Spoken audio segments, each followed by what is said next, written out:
थी तुम्हें। अपना अंदाज और गुरूर देखो जैसे इस घर की मालिकन हो। सिर्फ मालिकन का हक है कि वो घर में मेहमानों को बुलाए।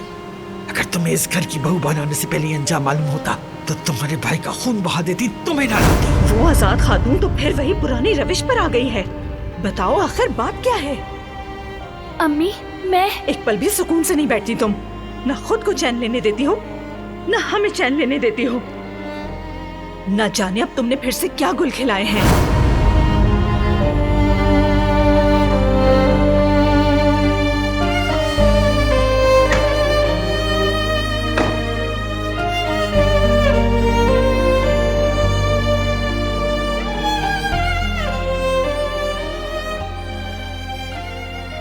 तुम्हारा बहुत शुक्रिया।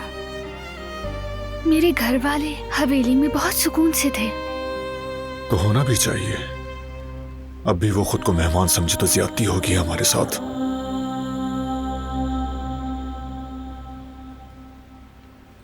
खुश नसीब हूं मैं। भाई ठीक कहते हैं, तुम ही तो मेरी फैमिली हो।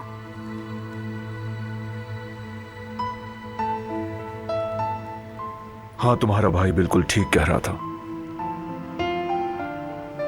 तुम ही मेरी फैमिली हो, मेरा घर, मेरी जिंदगी, मेरी दोस्त और मेरी हमराज भी।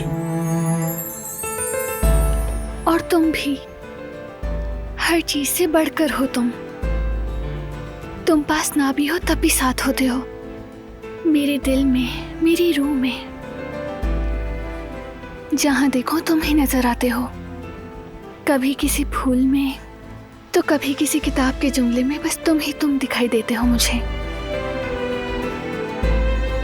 क्योंकि मैं हर जगह बस तुम्हें ही देखना चाहती हूँ।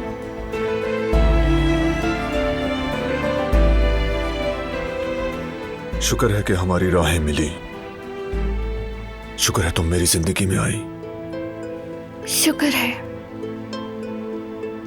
यहाँ आओ।